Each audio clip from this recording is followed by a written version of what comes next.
Bom dia, boa tarde, boa noite, a depender do horário que estão aqui nos acompanhando. André Bom Tempo com notícias comentadas. Hoje, sexta-feira, dia 19 de maio de 2023, fazendo aquela pincelada da semana aqui para o nosso podcast, mesa de debates de tudo um pouco. E trazendo alguns destaques que eu queria falar aqui na semana. Um deles, né? Parece que a boiada está querendo passar nervosa e passar sobre os movimentos sociais, em especial os movimentos sociais de esquerda que lutam, e aqui, mais em especial, o MST, o movimento dos trabalhadores rurais sem terra, movimento de luta pela questão e o direito à terra, além, claro, de tentar elevar o debate para assuntos um pouco mais, ou melhor, um pouco menos discutidos, né, como a questão da distribuição da terra, da desapropriação e expropriação aí de grandes fazendeiros, grandes terrenos improdutivos, né? Então, pautas que a gente precisa também estar mantendo aí sob o olhar. E agora com a CPI, que estão querendo criar na Câmara, aliás, já criaram, né, praticamente, vão falar aí agora para poder fechar com chave de ouro, nada mais, nada menos do que o relator, aquele que vai basicamente abrir aí o processo, né, e consequentemente já com cartas marcadas pelo que a gente tem acompanhado, escolheram nada mais, nada menos do que o Ricardo Salles, ele mesmo, ex-ministro bolsonarista, ex-ministro do Meio Ambiente da época de Jair Bolsonaro, que enquanto ministro do Meio Ambiente foi um excelente ministro da Agricultura, né? Diga-se de passagem. Um papel lastimável aí que ele cumpriu durante seu mandato, e agora vamos ver como serão suas ações, sabendo de toda a presunção, né? Sabendo de toda a ideologia, porte e, claro, financiamento ruralista, no pior sentido do termo, que o senhor Ricardo Salles tem, e agora tem que dar o famoso feedback aí para os seus gestores de campanha. Claro que para além dos próprios gestores, ele próprio já é aí um senhor, né, de fazendas também, defendendo o mesmo interesse, além de toda a perseguição aí contra movimentos sociais, sejam eles o MST, Via Campesina, entre tantos outros. Claro que temos que nos mobilizar, mostrar aí o outro lado, a questão de como a luta pela terra é importante, ainda mais num país extremamente desigual como o Brasil, chover no molhado, mas sempre aquela velha história, né, que 1% detém 99%, enquanto 99% detém 1% da riqueza, né? Fazendo aí uma média, né, brincando aí com os números, mas para pelo menos tentar mostrar, tentar exemplificar para o ouvinte comum como é a questão da desigualdade social, da má distribuição de renda e da concentração de capital, ainda mais num país como o Brasil, em que pese o capital seja um problema mundial, em que pese o sistema seja universal, é claro que em algumas regiões, né, principalmente o chamado capitalismo periférico, a gente acaba vendo essa situação sendo ainda mais lastimável. Mas é isso, vamos tentar aí pressionar, né? Claro que impedir a CPI do MST é um tanto quanto difícil, mas temos que pelo menos tentar evitar o estrago ao máximo, né? Não vemos mobilizações, não vemos aí posicionamentos mais fortes, mais firmes, né, dos movimentos sociais de uma forma geral. Temos acompanhado protestos, né, temos acompanhado nas redes sociais algumas manifestações de indignação, porém, daí nada que realmente corrobore, né, ou impeça a posse, né, a estrutura de fazer com que Ricardo Salles acabe sendo de fato aí o relator de um relatório que já está definitivamente montado, né, de um processo que já está finalizado, só vai precisar usar a CPI, evidentemente, como um grande teatrão, para poder chegar naqueles objetivos que eles querem, afinal de contas, que é justamente criminalizar o MST, entre outros movimentos sociais, como já estamos aí devidamente bem acostumados. Uma polêmica nos Estados Unidos agora, e que muitos até tentaram fazer alguma comparação com o que está sendo feito aqui no Brasil também, ou pretende-se, né, fazer no Brasil, com relação à chamada PL das fake news, entre outros casos, porém não há paralelo na situação específica aqui dos Estados Unidos com a questão da PL que está circulando aqui no Brasil, ou mesmo no caso a derrubada, né, do Telegram pela justiça por conta de páginas que não, por conta de não querer denunciar, por conta de não querer favorecer a justiça com relação a alguns casos um tanto quanto polêmicos, né? Falar em liberdade de expressão, mas você garantir a liberdade de expressão para grupos supostamente fascistas, nazistas, isso aí é um tanto quanto absurdo. Claro que a gente não acredita, né? Nós temos nosso pé atrás também com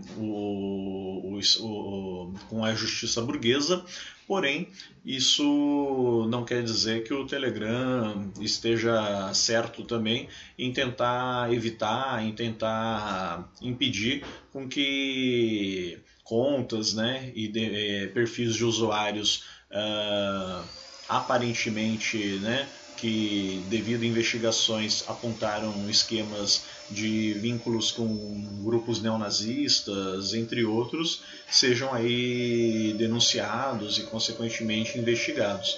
Esse papo da liberdade de expressão a todo custo é o que justamente pode acabar prejudicando a verdadeira liberdade de expressão. Mas voltando aqui ao tema especificamente, mas como eu disse, né, não tem aí nenhuma relação direta com o que está acontecendo no Brasil, apenas um devaneio aqui dos cidadãos, apenas um devaneio aqui das autoridades locais. Sobre o que eu estou falando em questão, né? Notícia aqui do jornal Estadão. Uma lei aprovada no estado de Montana, nos Estados Unidos, baniu a operação do TikTok na federação. Lojas de aplicativos como Google Play e Apple Store estão proibidas de disponibilizar o download. Este foi o primeiro estado norte-americano a impedir o uso da rede social no país. Em nota, o Estado afirmou que a proibição serve para proteger os dados e informações pessoais, privadas e confidenciais dos habitantes de Montana da coleta de informações pelo Partido Comunista Chinês. O governador Greg Gianforte, né, acredita então, aí fazendo um adendo, que através do TikTok o Partido Comunista Chinês esteja arranjando formas, né, de estar controlando, vigiando a população estadunidense de modo geral. Bom, em que pese a carga de teoria da conspiração em tudo isso, né, não deixa de ter alguma verdade. Eu não digo nem o Partido Comunista Chinês propriamente, mas isso é óbvio que o TikTok de fato faz isso, porém, até aí nenhuma grande novidade, até porque todas as redes sociais, o gênio, fazem isso, né? Ou você acha que o Google não está fazendo isso, o Facebook, né, não está fazendo isso, o Instagram não está fazendo isso, o WhatsApp, né, criptografia de ponta a ponta, né? O Telegram, né? E o TikTok não é diferente. A questão aí é que você envolve um ponto ideológico, né, na discussão. Porque, não, o TikTok não, porque o Partido Comunista Chinês, né, supostamente estaria aí utilizando a ferramenta, né, a plataforma digital, para estar espionando, consequentemente controlando a população local. Bom, o gênio, todas as redes sociais, todas essas plataformas, inclusive vários aplicativos e sites de conteúdo pornográfico, que eu tenho certeza que o senhor e muitos dos seus cidadãos, inclusive conservadores e anticomunistas aí, devem acessar diariamente, todos têm essa pegada. Agora, a questão é, você vai proibir todas as plataformas, todas as redes sociais, porque elas estão aí vigiando a população? Ou vai pegar especificamente o TikTok, porque supostamente por trás está o Partido Comunista Chinês vigiando e controlando tudo? Essa é uma discussão polêmica, porém acho que até importante de se fazer. Eu não tenho dúvidas com relação, pelo menos em parte aí, do que o governador de Montana acredita com relação ao TikTok. Porém, fica uma discussão um tanto quanto esvaziada se a gente levar em consideração que não é muito diferente do que Google, entre outros, inclusive aí do país mesmo do senhor, estão fazendo e fazem desde as suas origens, né? Então, poupe-me o ridículo, por favor. Falando em poupe-me o ridículo, atendendo a um pedido do Ministério Público de São Paulo, a Justiça determinou que o humorista Léo Lins remova do YouTube um programa especial com mais de 1 hora de duração. No vídeo de comédia chamado Perturbador, Lins tece, segundo decisão judicial, comentários odiosos, preconceituosos e discriminatórios contra minorias e grupos vulneráveis. Entre outras medidas, o humorista está proibido de deixar a cidade de São Paulo, onde vive por mais de 10 anos. Nesse caso, que inclusive está sendo muito repercutido por apoiadores do Léo Lins, né, tanto no YouTube quanto outras plataformas, o pessoal está inclusive subindo aí a hashtag censura não, né? Ele está sendo aí, entre aspas, perseguido por conta de um último vídeo, um último show de humor, que acabou fazendo diversos comentários, diversas piadas, inclusive com cunho racista, né, muito forte. A gente viu aí alguns comentários, como por exemplo aquela onde ele ironiza, né, pessoas negras, né, que reclamam da dificuldade de encontrar emprego por conta do racismo, toda essa questão social, etc. E ele ironiza, né, faz aí a sua, entre aspas, piada, remetendo aí a um passado trágico, sangrento, de escravidão da nossa história, né, da história tanto brasileira quanto mundial, dizendo que antes, né, naquela época, o negro já nascia com um emprego e mesmo assim reclamava, né? Quer dizer, Ele quis fazer piada, né? Quis usar ali de uma ironia, de uma situação, mas que ficou um tanto quanto polêmica, né? Mostrando aí um verdadeiro desrespeito. Aí a gente vai entrar naquela questão, né? Ah, mas o que é humor, o que não é, o que é que pode ser dito publicamente, o que é que não pode. Acho que, embora muitas vezes para muitos seja uma linha tênue, né? Acredito que certos comentários, certas colocações devem ser aí um tanto quanto bem observadas. Essa, por exemplo, eu sinto muito, mas dizer simplesmente que foi só uma piada é um tanto quanto complicado. Acho que realmente essa, entre aspas, perseguição ao senhor Léo Lins é justificável. E tocando aqui nosso barco, né? Uma solidariedade e nossos pêsames, né? Infelizmente tivemos aí uma vítima com relação a trabalho em fábrica, mais uma vítima, né? A gente sempre acaba vendo aí alguma situação bastante triste. O nome do trabalhador não foi revelado, porém tivemos aqui a nota do Sindicato dos Metalúrgicos de Jacareí e também do Sindicato dos Papeleiros, né, de Jacareí e região, comunicando a morte de um trabalhador da Suzano na tarde de quarta-feira, 17 de maio.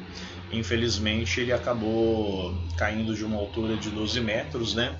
E já haviam várias informações aí a respeito dos cuidados, dos problemas estruturais, mas que infelizmente acabaram não tendo aí a devida preocupação, segundo o sindicato, por parte da empresa. Então, nossa solidariedade a mais um camarada, a mais um companheiro morto em acidente de trabalho. Tocando o barco, né? Eu hoje não tenho nada aí para falar mais da questão da família Bolsonaro. Quero deixar vir mais algumas coisas à tona, né? Se é que tem algo mais a vir à tona, porque depois de tudo que a gente está vendo, verificando e analisando, eu acho um tanto quanto difícil, né?